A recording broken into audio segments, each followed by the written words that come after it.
Hola, damas y caballeros. Pues les dije que les iba a contar la historia de la Armada Española, qué es lo que necesita España, y para eso hay que conocer la historia de la Armada Española. Perdón, perdón, pero ya saben cómo está mi salud. Y no les va a gustar lo que van a escuchar hoy, posiblemente salga en dos partes. Yo le voy a poner el título de la Armada. Les voy a pasar enlaces, les voy a plantear retos, voy a hacer comentarios y lo he dejado, yo lo he leído, lo he leído.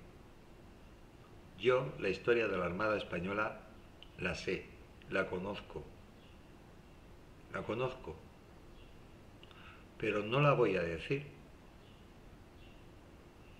Voy a leer lo que ustedes encontrarán, lo que sus hijos encontrarán, lo que sus nietos encontrarán, porque como saben, en la actualidad, si no estudias historia, o no tienes una buena biblioteca, o no tienes el sano vicio o costumbre de la lectura, pues vas a recurrir a Internet. Si recurres a Internet, que sepan que van a encontrar esto, que van a encontrar esto. Voy a ser duro, claro y conciso. ¿Y por qué no voy a contar la historia de la Armada Española? Pues se la buscan ustedes y se la encuentran. O que el gobierno español pues tome ejemplo del gobierno inglés y de otros gobiernos que no te cobren en Internet para ver tu historia, la historia de tu armada.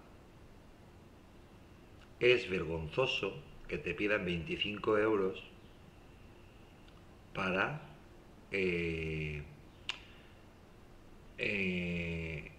sepas la historia de tu armada, escrita bueno, promocionada por el gobierno español, por defensa, por Ministerio de Defensa y publicada por la Armada. Si quieres saber lo último de la historia, pues te vas a tener que rascar el bolsillo. Así que ya irá saliendo, posiblemente salga un par de capítulos. Es indignante. La historia de la Armada Española es fascinante y llena de hitos y significados. Llena de hitos significativos. Comencemos con algunos de los momentos clave. Orígenes de la Armada. Nace de la unión de las marinas de la Corona de Castilla y de la Corona de Aragón. La armada más importante era la de la Corona de Aragón,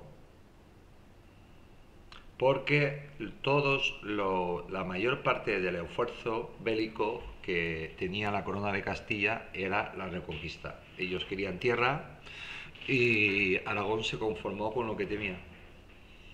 Así que dijo, ancho es el mar, mare nostrum, y vamos allá. Y se empezaron a expandir por el mar Mediterráneo.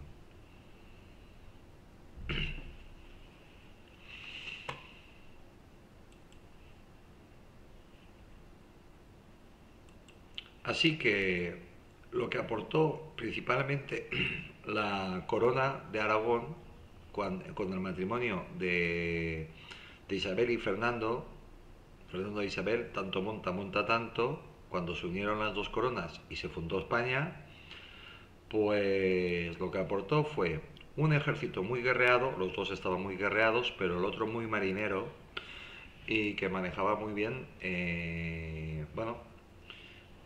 los cañones, la artillería, la famosa artillería aragonesa. Las armas de fuego las manejaban como Dios. Las galeras y que era lo que iban por el mar Mediterráneo y los buques, los navíos que iban aragoneses que iban por el mar Mediterráneo eran de los más veloces, de los mejores y muy bien armados. Eran grandes marineros. Eso es lo que aportó. Y ayudó mucho para la reconquista. La Armada nace de la unión de las marinas de la Corona de Castilla y de la Corona de Aragón.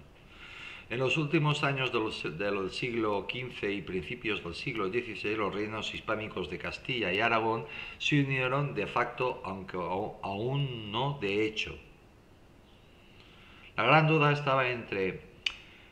había tres grandes reinos en la península ibérica: Portugal, Aragón y Castilla. Castilla era el más grande de todos.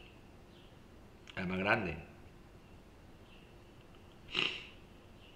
Ahí se hizo un encaje de bolillos y se optó por el matrimonio entre Isabel de Castilla y Fernando de Aragón.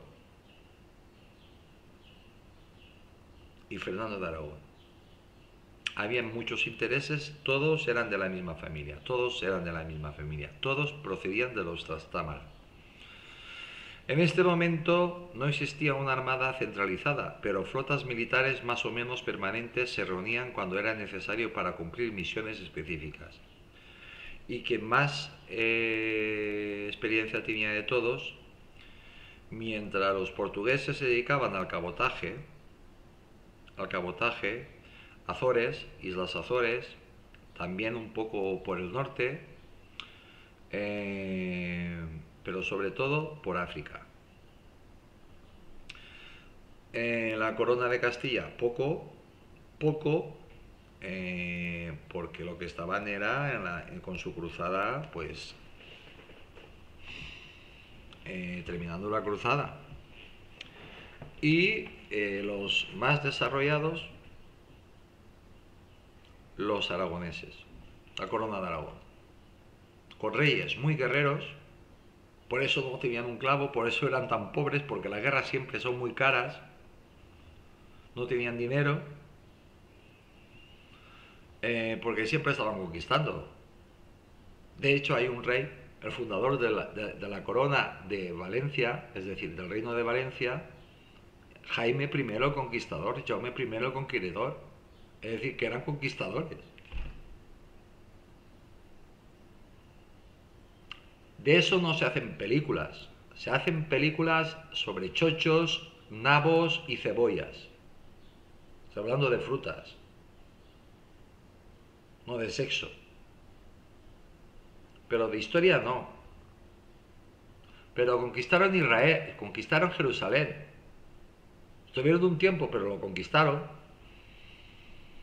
Conquistaron Atenas. Conquistaron Neopatria.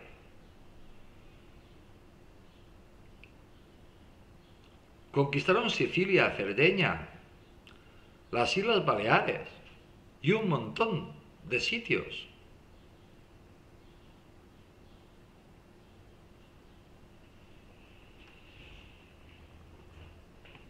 Mientras, los reyes castellanos pues estaban ahí con su batalla contra el moro.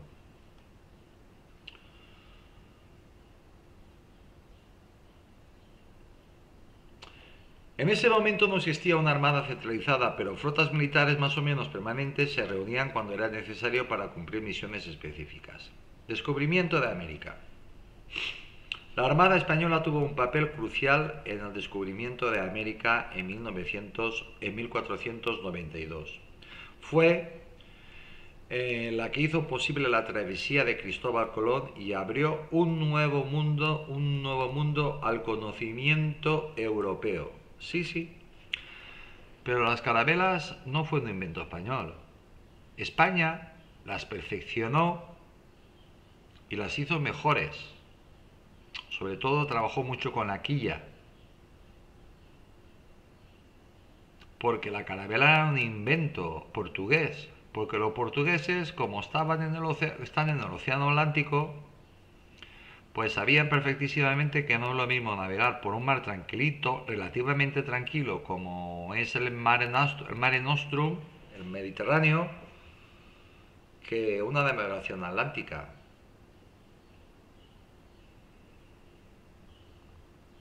Lo que sí que se le tiene que dar el mérito a la Armada Española es que a partir de 1492, que es la armada más antigua del mundo, aunque eso para encontrarlo, si lo queréis encontrar, o tenéis una enciclopedia de 3 pares de cojones, o varias enciclopedias de 3 pares de cojones, o ser profesores de historia, o haber estudiado historia, o tener un montón de libros de historia, o enciclopedias de historia, escrita por españoles, sobre todo por marinos españoles, por almirantes españoles, por personas de la mar y por historiadores, pero bien asesorados, y es la más antigua del mundo. Y se cuenta desde 1492. Desde 1400, unos años antes.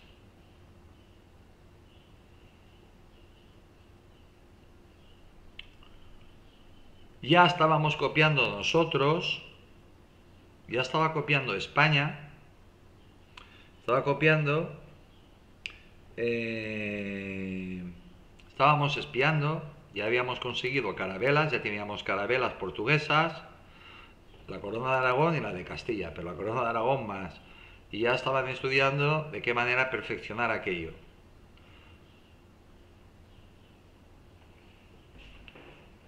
Ya sabían que Colón quería ir a América, a China por el Océano Atlántico, así que tuvimos que inventar varios artefactos para la navegación oceánica que no existían.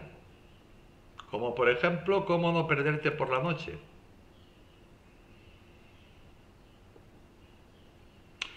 Fue lo que hizo posible la travesía de Cristóbal Colón y abrió un nuevo mundo de al conocimiento europeo. En el siglo XVI, la Armada Española fue la creadora del concepto moderno de convoy naval, convoy naval, sí, especialmente con la flota de las Indias. Estas flotas protegían rutas comerciales y aseguraban el transporte de las riquezas desde América hacia España y después desde las Filipinas hasta que se encontró otro no viaje. Primera circunvalación, hoy, ¿cómo estoy hoy? Bueno, ¿cómo estoy estos días? Circunnavegación de la Tierra, la expedición de Magallanes, Elcano. No hay que quitarle ni mérito ni a uno ni al otro, porque la idea fue de uno, la apoyó el otro, la empezó uno como capitán y la terminó el otro. Y el éxito, pues, ¿quién se lo lleva? ¿Quién marca el primer gol o el último, definitivo? Pues eso es lo que pasó, Elcano. Magallanes, de todas formas, era un vasallo, aunque era portugués, era un vasallo de la corona española, por lo tanto representaba a España. Así que da igual, pero Elcano fue el que dio la vuelta al mundo enterita. 1519-1522.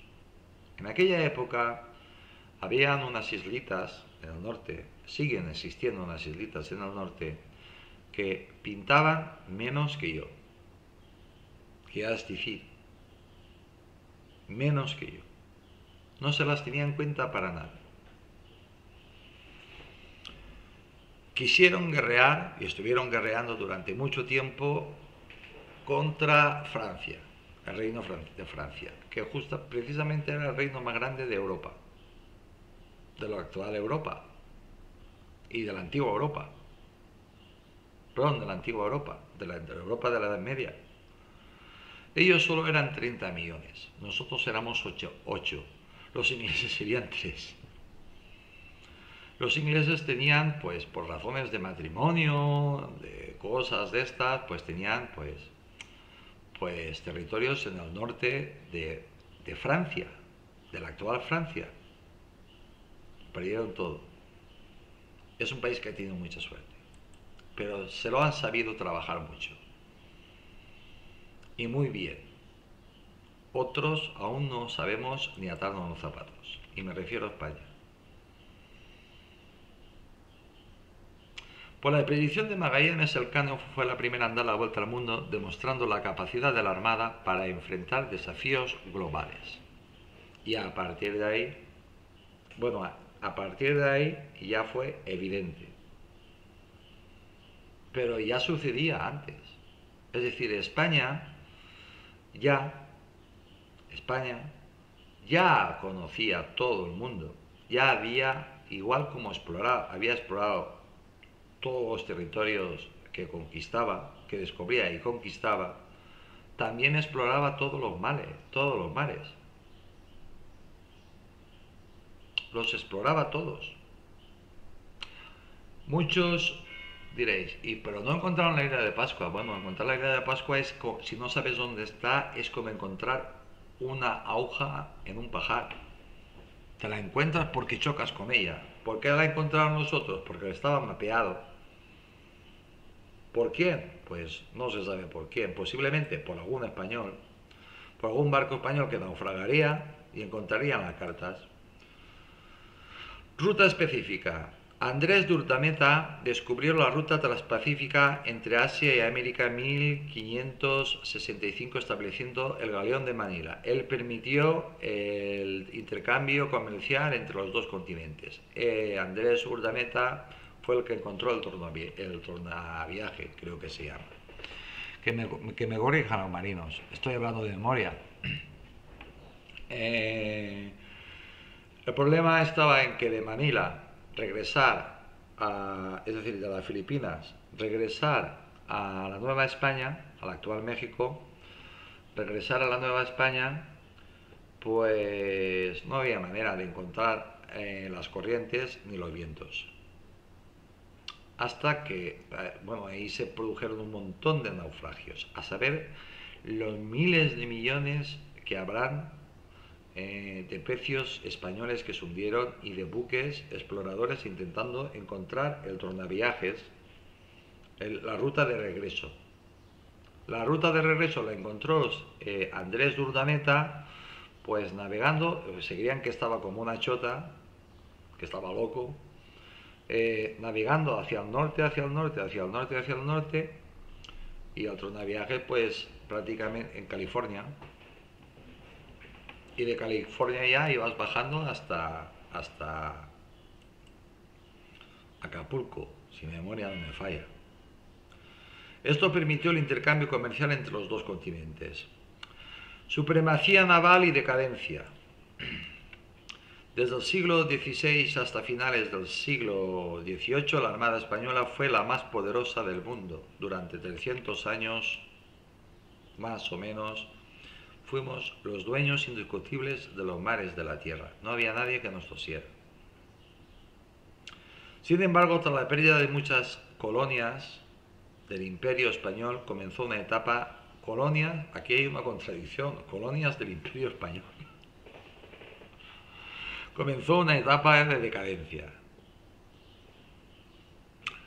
Lo que comenzó fue una leyenda negra de 3 pares de cojones y un montón de traidores.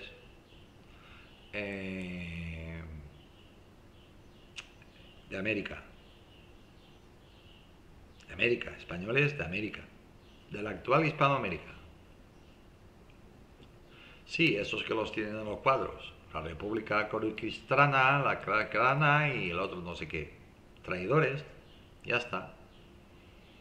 Traidor no es el que traiciona a su patria, pues esos serán españoles.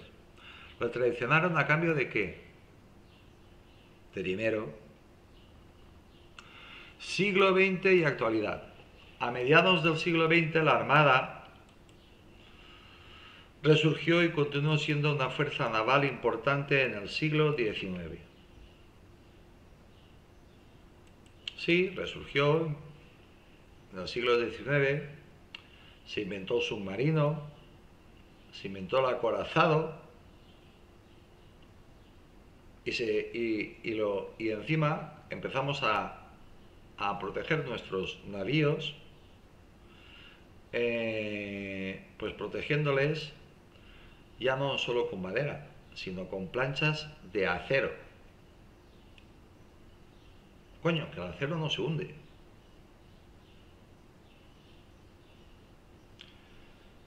Mejoramos nuestra artillería.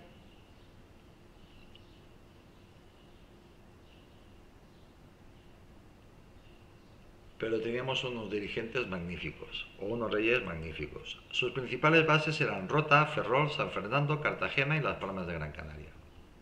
¿Ha cambiado algo? No, o muy poco. En resumen, me refiero yo a las bases. En resumen, mirad, Rota está en un sitio estratégico, siempre que se te mantenga a Marruecos muy lejos, con el armado que está en la actualidad. Ferrol está tremendamente expuesto. Yo sé que aquí hay un seguidor que o dos seguidores que desde la ventana ven los astilleros del Ferrol. ¿Se ha hecho algo? No, sin entrar, ¿se ha hecho algo? Yo lo sé, pero por favor comenta, ¿se ha hecho algo?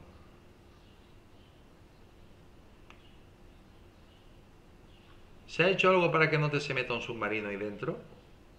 ¿O para que no te entre o que no se acerque un portaaviones? ¿Se ha hecho algo?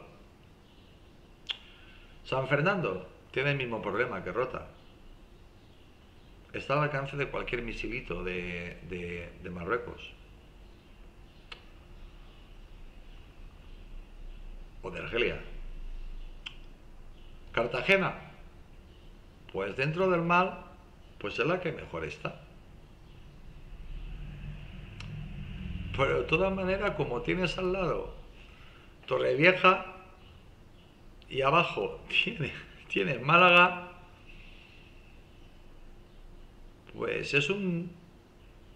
Caramba, que yo he visto el puerto desde un velerito.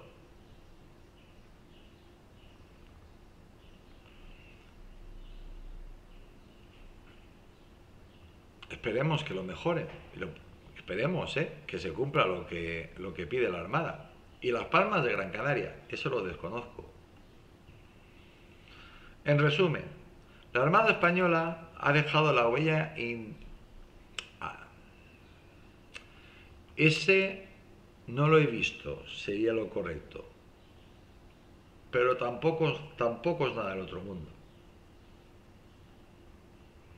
En resumen, la Armada Española ha dejado una huella indeleble en la historia desde los viajes de la exploración hasta su papel en la defensa y logística del Imperio Español. Hoy en día sigue siendo una de las fuerzas navales más importantes del mundo.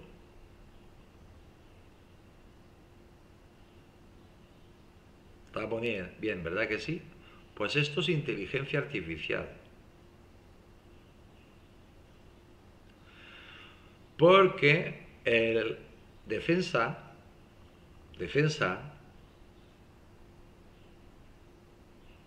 si quieres, paga.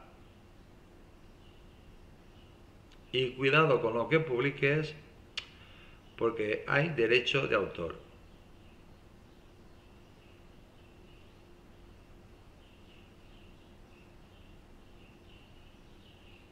No puedes publicar nada. En el caso de que haya algo, de que encontréis algo, tiene copyright, derecho de autor, defensa,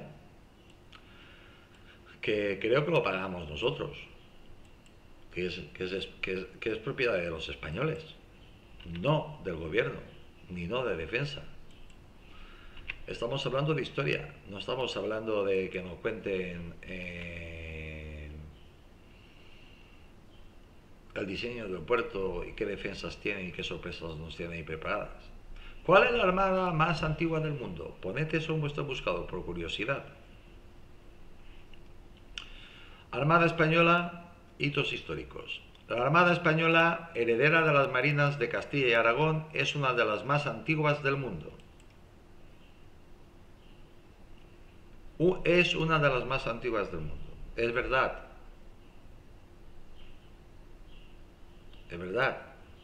Pero si hablamos de Occidente, es la más antigua de Occidente.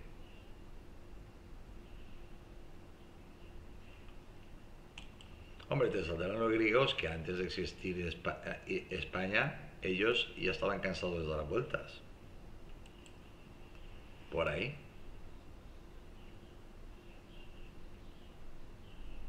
Te pueden salir los del Líbano, los fenicios, y decirte que ellos, antes que los griegos, ya estaban cansados de ir dando vueltas por ahí. Te pueden salir los de Túnez y Argelia y lo actual Marruecos y decirte que Cartago estaba cansado de dar vueltas por ahí. O te pueden decir lo mismo los italianos. Pero de hecho, la única que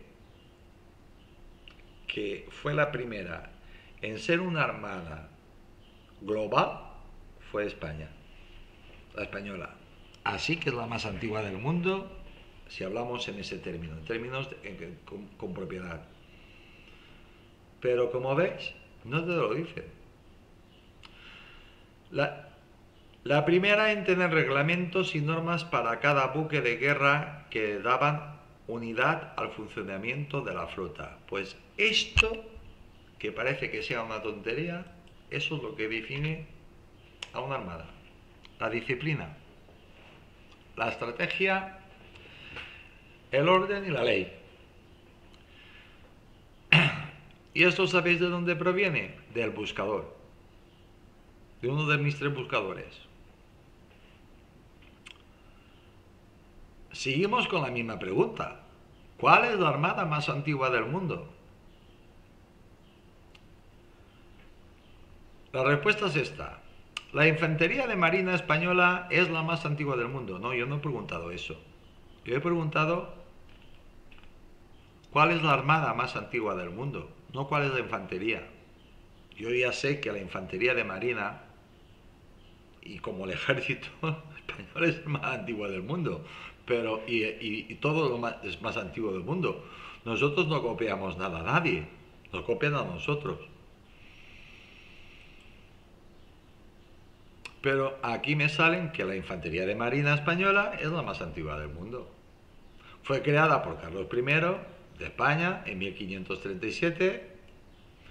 Este cuerpo de combate específico para las batallas navales y desembarcos en tierra ha estado presente en la gloriosa historia de España durante casi 5 siglos. Su origen se remonta a los tercios viejos, unidades de infantería inicialmente destinadas a embarcar en navíos y que luego se dedicaron exclusivamente a la guerra naval. Una tradición impresionante. Inteligencia artificial.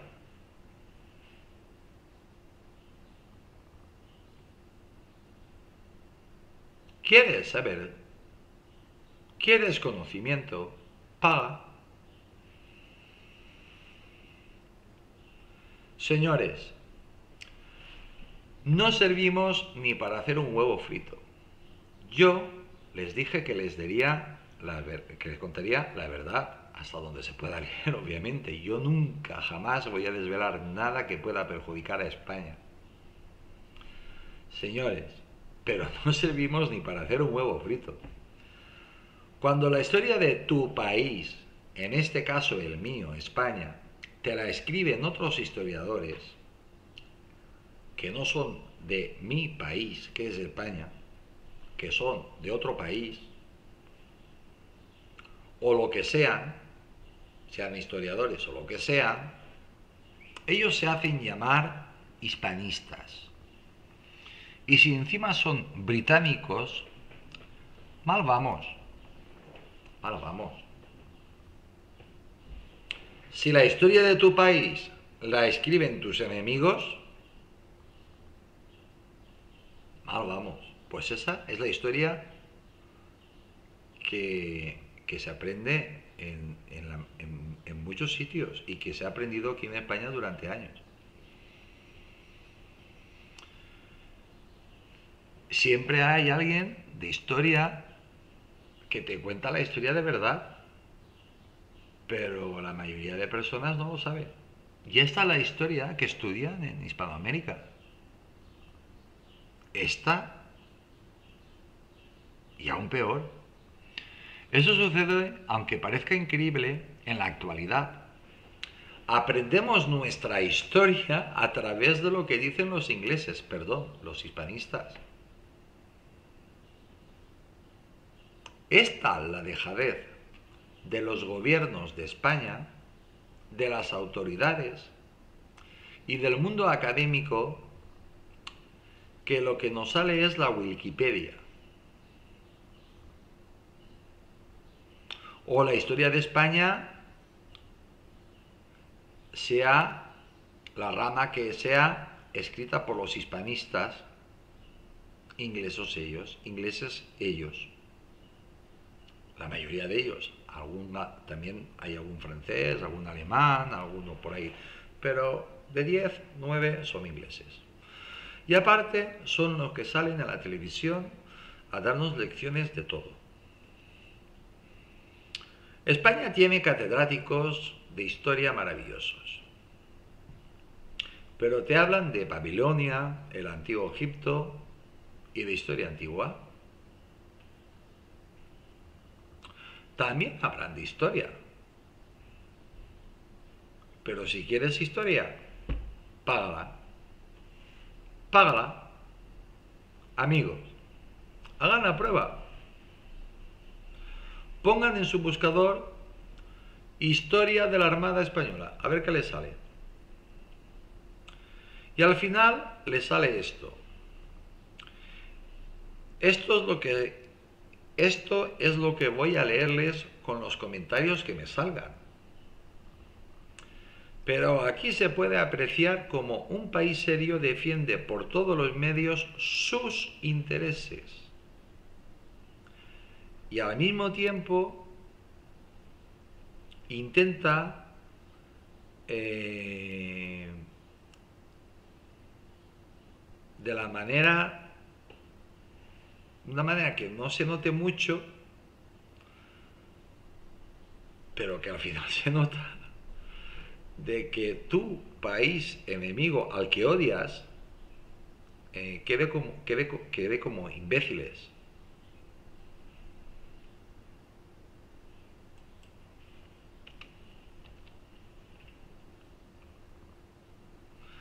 Además, lo hacen muy bien.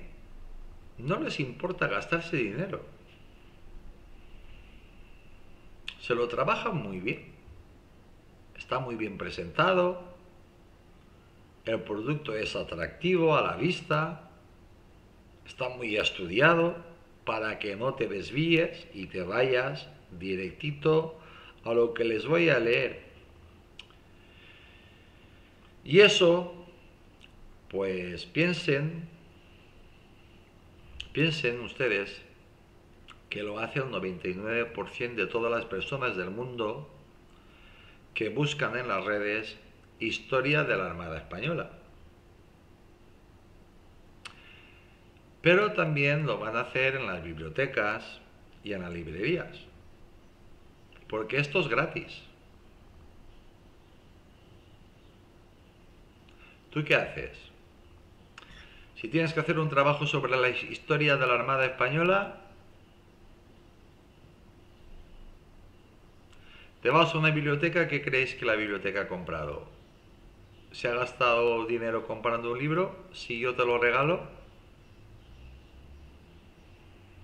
Si ya tienes 2 o 3 libros de historia de la Armada Española, de diferentes autores, de diferentes historiadores, que encima te salen en la televisión y yo te lo regalo, ¿qué libro va a escoger el profesor de historia? De Chichinabo, por supuesto. Pues el más barato, el que no vale nada, el que yo te regalo. ¿Qué libro van a estudiar cualquier mexicano o cualquier nicaragüense? Por poner 2 países así al azar. Pues el que te regalan los ingleses, los hispanistas. Porque facilidades las que quieras están en un montón de idiomas con muy buenas imágenes, muy bien ilustrado y hecho por expertos. Y encima, quien más pábulo les ha dado, y les está dando a lo largo de la historia, porque muchos de ellos ya han muerto, por lo tanto, esta gente ya, y muchos de ellos son muy mayores, esos señores que fuman con pipa, que se decía antes, pues bueno será si salen en la televisión española, que la televisión de todos los españoles, y en el resto de televisiones también. ¿Por qué? En España no hay historiadores. Claro, es que hay urticaria si te sale un señor vestido de militar.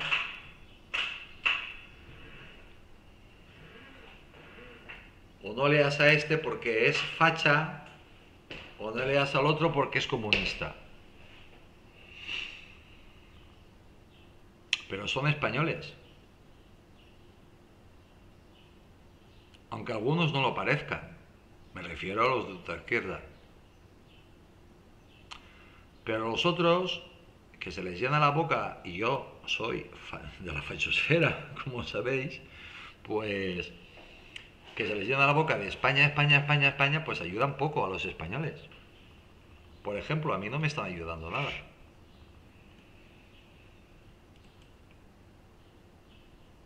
Y gobiernan en mi comunidad autónoma.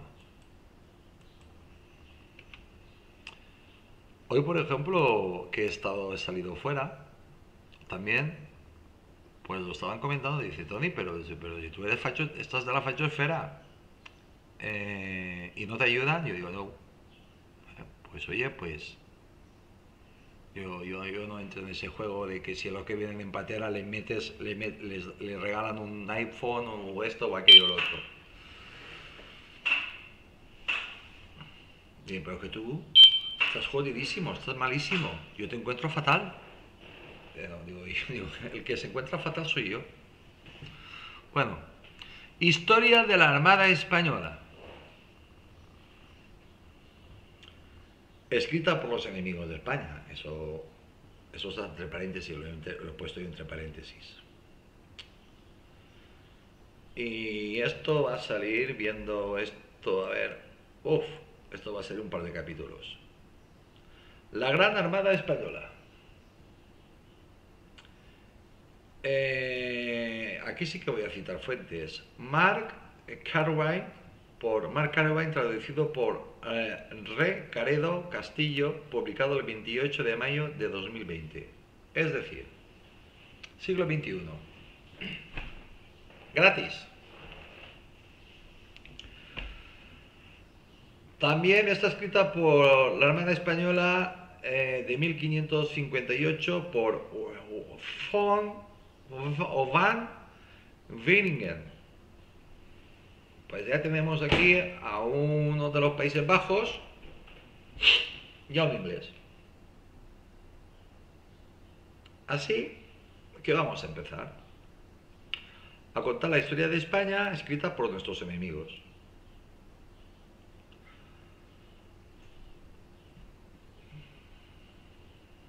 La Armada Española en 1588, antes no había armada. Eso es el primer comentario, ¿eh? Va a ser todo el rato así, ¿eh? Ya les aviso. Grande y felicísima armada, esto estoy leyendo, ¿eh? Estaba formada por una flota de 132 barcos reunidos por el rey Felipe II de España, quien reinó en de 1556 a 1598 para invadir Inglaterra en su Real Empresa de Inglaterra. La Real Armada de Isabel I, sí, esta que era tortillera, de Inglaterra, quien reinó de 1558 a 1603 y pirata, también era pirata, corsaria, pagaba y ella se llevaba la mitad de lo que rapiñaban los piratas. Se encontró con la armada en el Canal de la Mancha y gracias a su mayor maniobrabilidad, una superior potencia de fuego y el mal tiempo derrotó a los españoles. Aquí la única verdad que hay es el mal tiempo.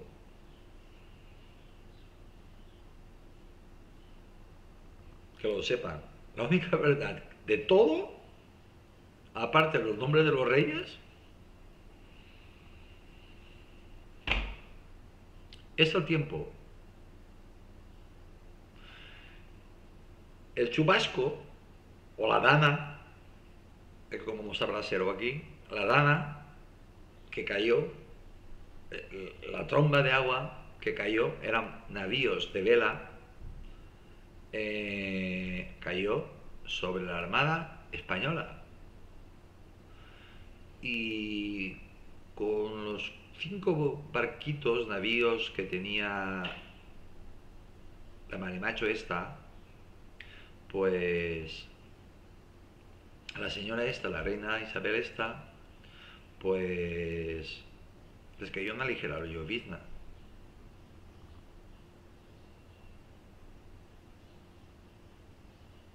Es la única verdad que han dicho. Después de la batalla, lo que restaba de la armada se vio obligada a navegar alrededor de las peligrosas costas de Escocia, perdiéndose más barcos y hombres, de modo que solo la mitad de la flota logró regresar a las aguas españolas. Eso es media verdad y media mentira. La gran parte de la flota se hundió. La mayor parte de la flota tardó, pero regresó a España, al norte de España, y unos pocos buques, pues navegando, que se lo conocían a la perfección, no se habían perdido, se lo conocían a la perfección, pues iban huyendo y dieron la vuelta a todas las islitas. Ya está. Y hubo barcos que naufragaron,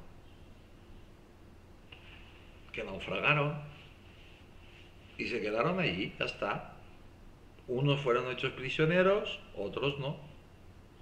Otros se quedaron a vivir, sobre todo en Irlanda. En Gales también, y en Escocia también.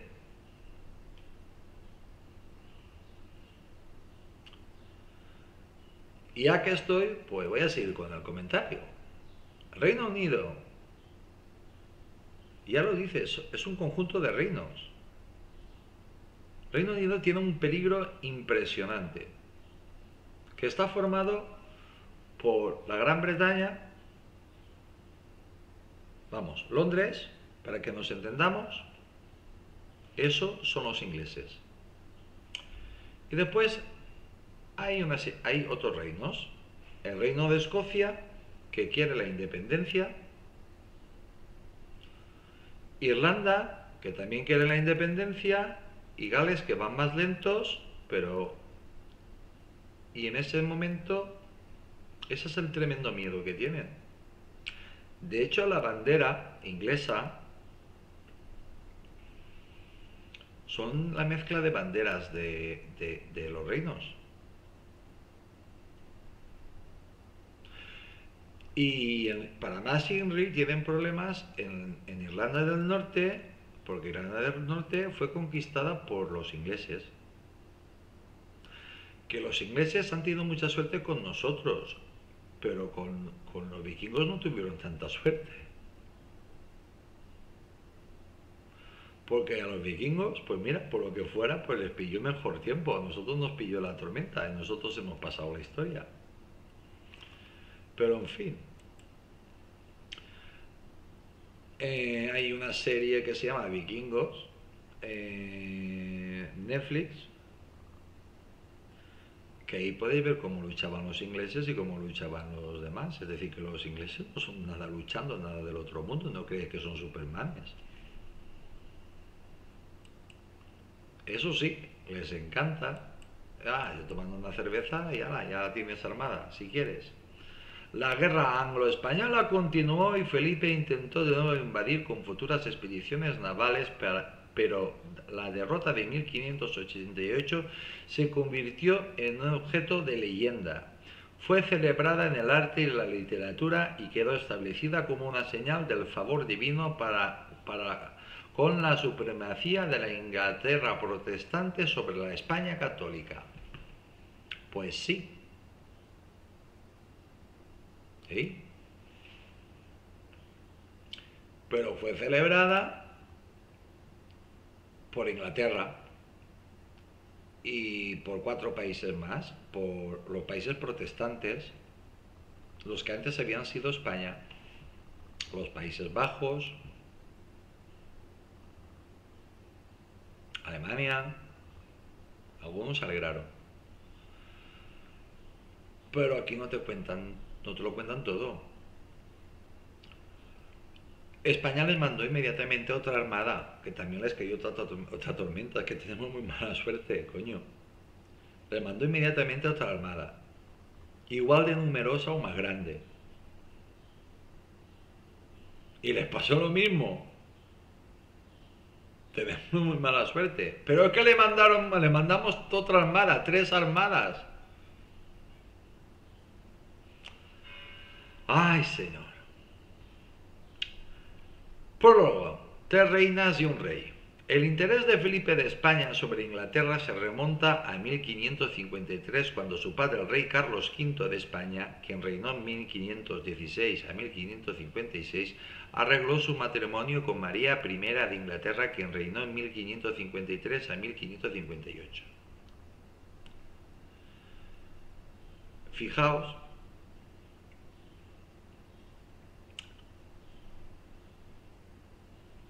el rey Carlos V de España.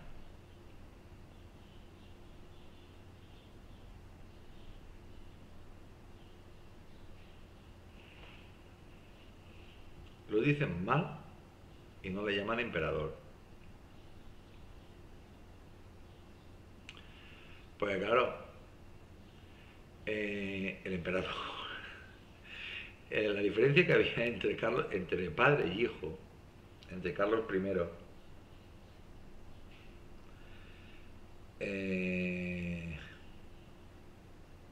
entre Carlos I y su hijo Felipe II, es que uno era un guerrero muy bien enseñado y el otro era muy inteligente, pero no tenía tanta testosterona como su padre, porque su padre lo casó con la María I de Inglaterra para anexionarse a Inglaterra. Pero su hijo se murió y se volvió, no plantó cara. Y mira que consiguió ser reconocido como rey de Inglaterra.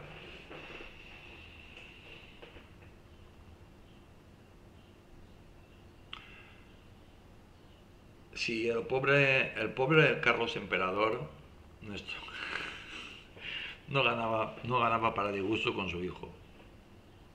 Mira, padre, he ganado la batalla esta. Mira, qué guapo soy, qué valiente soy. Coño, si tienes París ahí, conquista París. Que el ejército lo tienen a 500 kilómetros de ahí. París está indefenso. Conquista París y nos hacemos con Francia. Tonto.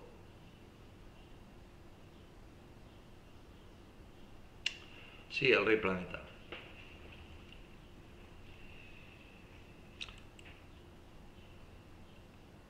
Y era uno de los reyes buenos, ¿eh?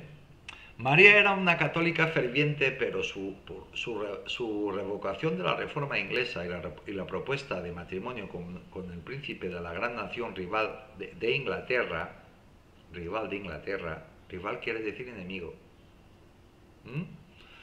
Y por entonces el país más rico de Europa, España, fijaos, no lo están reconociendo en ningún momento, ¿Qué esfuerzos hacen para no decirlo en ningún momento? Provocaron una revuelta general. No estaban contentos porque sabían que Carlos I, el rey emperador, había casado a su hijo para anexionarse a Inglaterra y así hacerle la pinza a Francia y anexionarse Francia.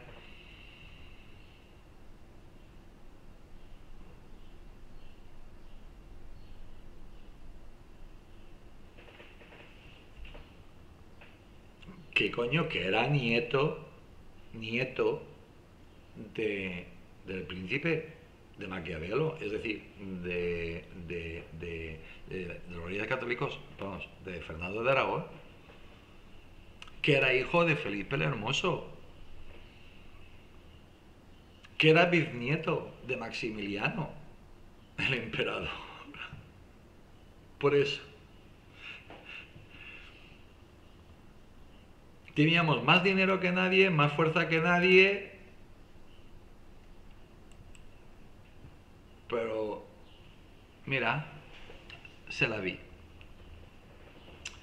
La rebelión de Wright de enero de 1557, María sofocó la revuelta persiguiendo a los protestantes, ganándose el apoyo del Bloody Mary, María la Sanguinaria, y se casó con Felipe de todos modos. Se casó, hubo una rebelión, es verdad que hubo una rebelión, pero se rebelaron cuatro, y el de la escoba.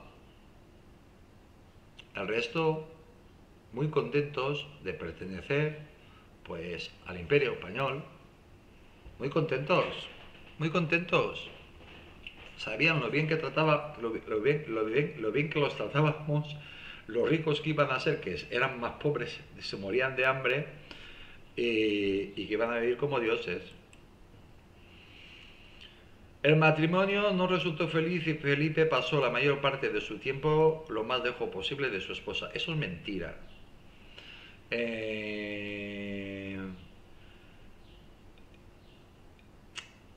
Felipe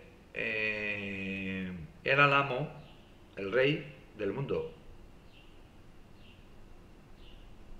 Y su corte, su casa, no estaba en Londres.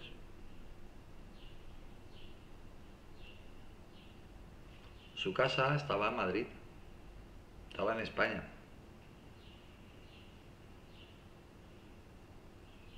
Su padre, Carlos, emperador, sí, esto es historia de la Armada, ¿eh? Su padre, Carlos emperador, dicen que pasó solo 10 años, como mucho, en España durante su reinado.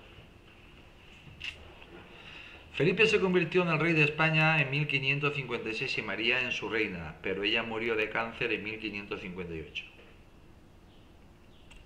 Y en vez de... Mira, aquí lo pone, Felipe no perdió el tiempo y le propuso un matrimonio a la sucesora de María, su hermana Isabel. La reina virgen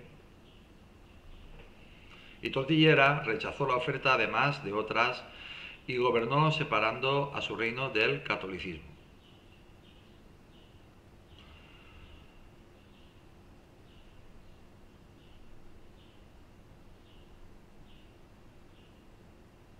Y aquí se demuestran pues dos cosas, de que tenía más cojones la reina virgen Isabel I que Felipe II. Porque si Felipe II hubiera sido como la mitad que su padre, pues esta se hubiera casado con él por sus santos atributos masculinos. Eran tiempos peligrosos para Isabel, y tanto, ya que al parecer muchos ambicionaban su trono, aunque ninguno como Felipe de España. Felipe de España, si lo hubieran querido, lo hubiera conseguido, lo hubiera tenido, pero Felipe prefería más estar sentado dibujando o escribiendo.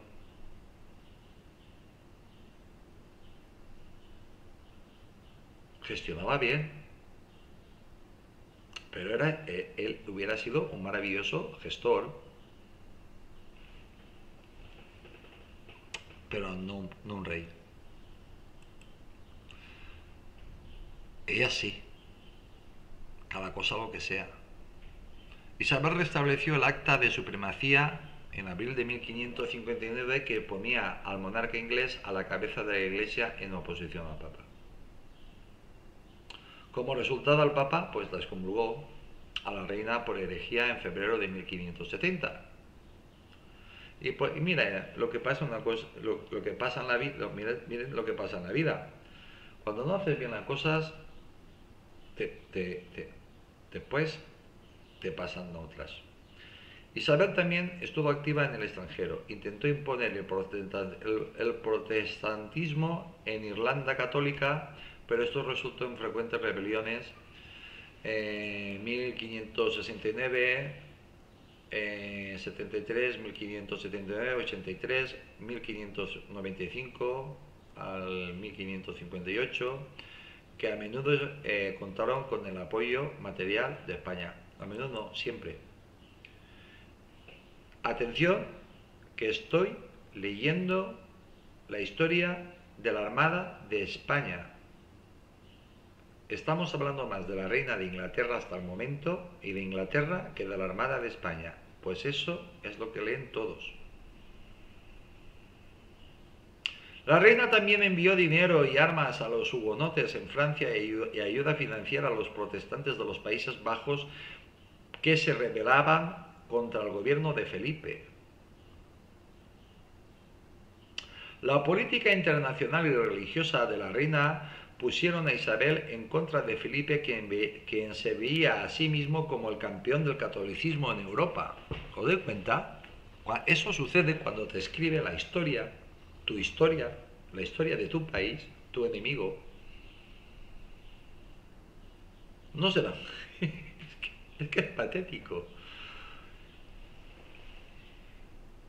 Mayo 2024, Mayo 2024, concretamente el 16. Pues eso es lo que va a el trabajo que va a hacer sobre la Armada Española cualquier estudiante que no recurra a la Wikipedia, que aún es peor. Yo me río por no llorar. Pero algo tendremos que hacer, ¿no? Entonces fue que apareció en escena una tercera monarca, María, reina de los escoceses, quien reinó entre 1542 a 1567. Les recuerdo que estamos hablando de la Armada Española.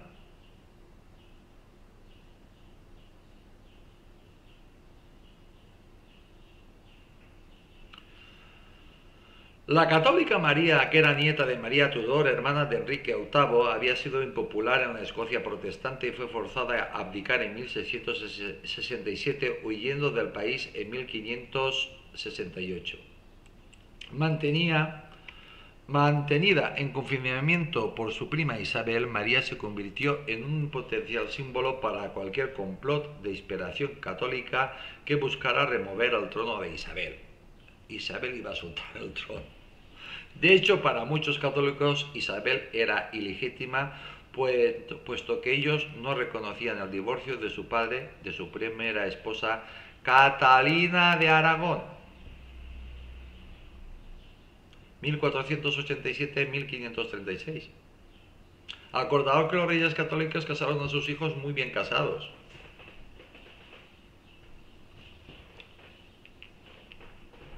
Ningún hijo de los reyes católicos se casó con quien quiso, ninguno. Todos se casaron arreglo a lo que le convenía a la corona de España. Existieron varias conspiraciones, en especial una rebelión fallida en el norte de Inglaterra agitada por los condes de Northumberland y Westmoreland, ambos católicos irreductibles. Luego, el conspirador duque de Norfolk, quien habría conspirado con España para armar una invasión de Inglaterra para coronar como reina a María, el complot Ridolfi en 1571, fue ejecutado en 1572. Vuelvo a recordar que estoy hablando de la historia de la Armada Española. Y esto es lo que sale en internet. Y lo estoy haciendo con toda la idea. Con toda la idea.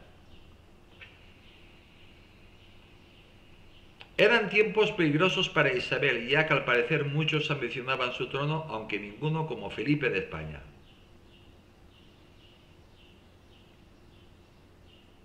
Felipe II de España, por Moro, Antonio Moro, public domain, es decir, de dominio público, gratis, gratis.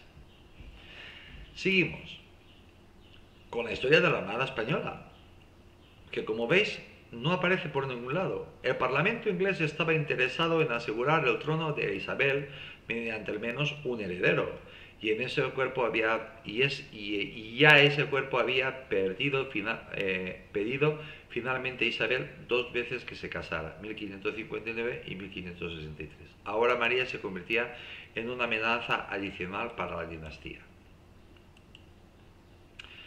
Sin un heredero, María podía tomar el trono de Isabel. En consecuencia, en 1586, el Parlamento pidió dos veces a la reina que firmara la sentencia de muerte de María.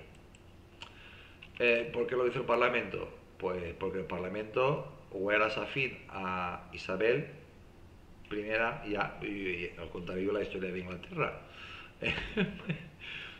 pues Isabel I, pues había colocado en el Parlamento a los suyos, y a los otros los había matado.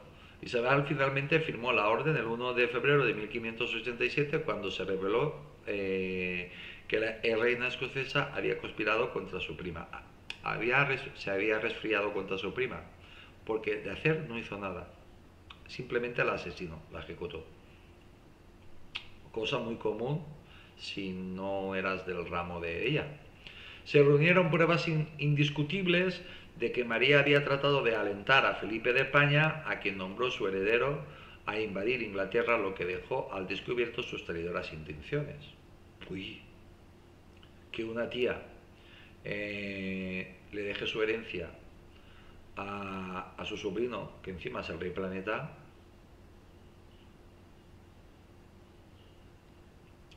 Pues eso, pues ya seguiremos con la historia de la Armada Española. Y vengo a comentar esto, voy a poner un hasta aquí.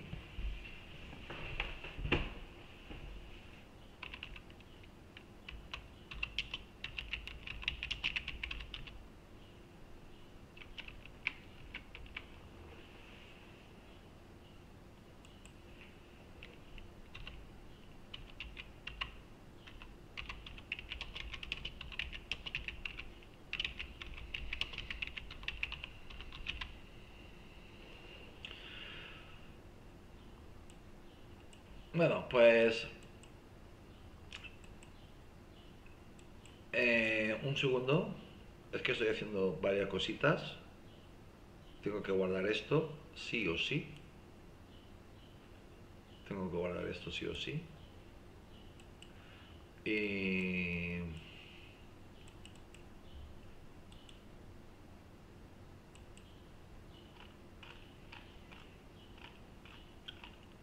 Y nada, pues ahora ya tengo que bajar para la despedida, porque la despedida va a ser común, las dos.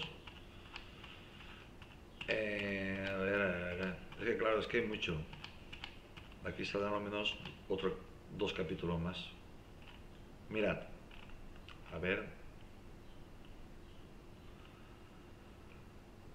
Mirad, todo esto que termino de leer es historia de la Armada, que es la historia. Como habéis visto, la Armada no ha aparecido por ninguna parte.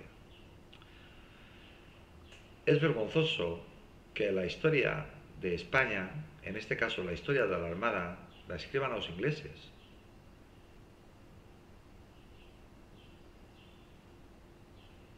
Encima te lo dan gratis. ¿Queréis un ejemplo? Ministerio de Defensa, Gobierno de España. Subdirección General de Publicaciones y Patrimonio Cultural. Historia de la Armada, segunda edición. Esta nueva edición, corregida y aumentada de la otra Historia de la Armada, obra colectiva del Instituto de la Historia y Cultura Naval, representa una ampliación de imágenes y contenido con el objetivo de ilustrar mejor la evolución y algunos aspectos concretos de la historia naval.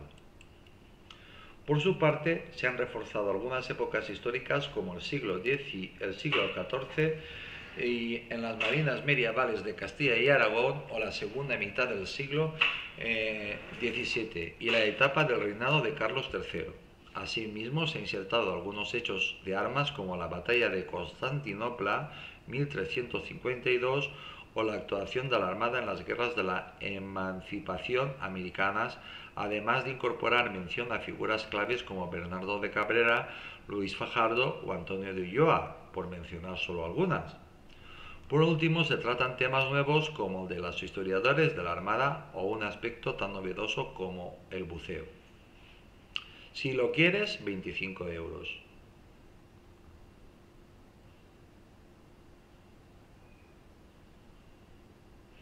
Ese es el que tenían que publicar, o un resumen muy bien hecho de este. Libre, hecho por españoles, por la Armada, por el Ministerio de Defensa. Este es el primero que tendría que aparecer en el buscador. Este.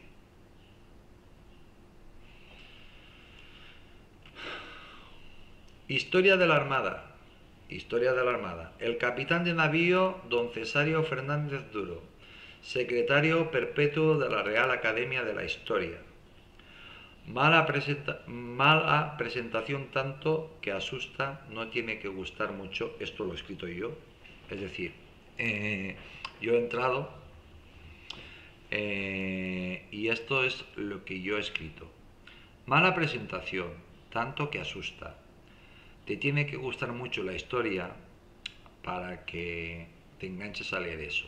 Además, si quieres ser lo más fiel posible, pues prepárate, porque son 7 tomos. Yo os dejo el enlace. Si alguien quiere leerse, si alguien quiere ese, por lo menos uno es gratis. Pero ya os digo que lo ves y te echas atrás. Nada, si lo quieres, cómpralo.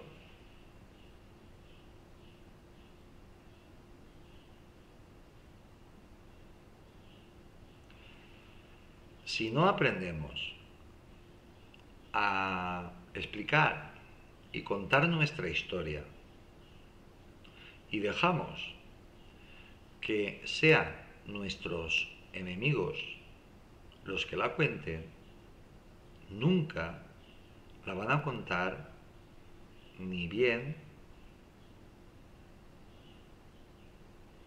ni a favor de nosotros, ni van a contar la verdad.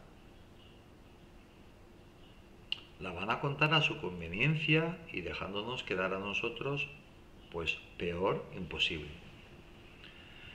De hecho, es vergonzoso, pero he estado 1 hora y pico hablando con vosotros, contándoos la historia de la Armada de España, y no. Porque lo que sale es esto, lo que os he leído. Y en el siguiente capítulo, pues sigue igual, sigue igual. Aparece de vez en cuando, pero realmente lo que te están contando es la historia de Inglaterra, lo guapos que eran y lo feo que éramos nosotros. Ellos son guapísimos y nosotros somos muy feos y muy burros. Y muy burros. Y muy burros. Pues esto sucede aunque parezca increíble en la actualidad. Que aprendemos nuestra historia a través de lo que dicen los ingleses. Perdón, los hispanistas. Yo ya les dije que les contaría la historia de la Armada Española, la verdad. Pues la verdad es esta. Si quieres saber la historia de la Armada Española, tienes que pagar.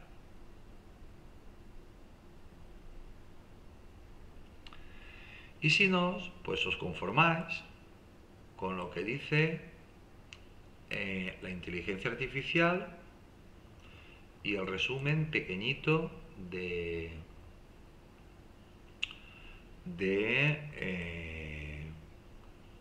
el resumen minúsculo que te aparece en el buscador. Inteligencia artificial, el resumen que te aparece en el buscador. O tira mano de Wikipedia y ya está.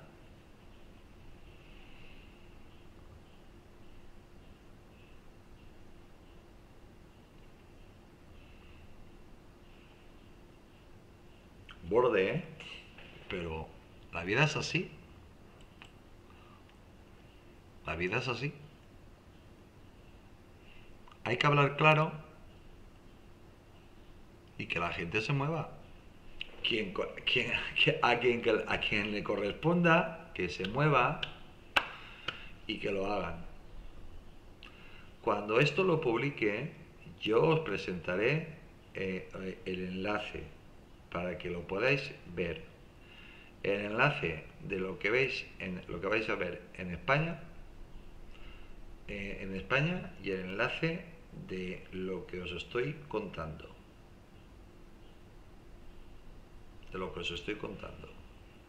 Y esto también entra dentro del ciclo de la Armada. Y les pareció de lujo.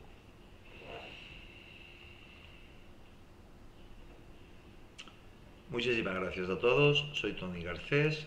Os deseo que paséis un día maravilloso. Os mando un saludo muy grande desde Valencia, concretamente desde el sur de la provincia de Valencia, España. Y hasta la próxima. Que Dios os bendiga a todos.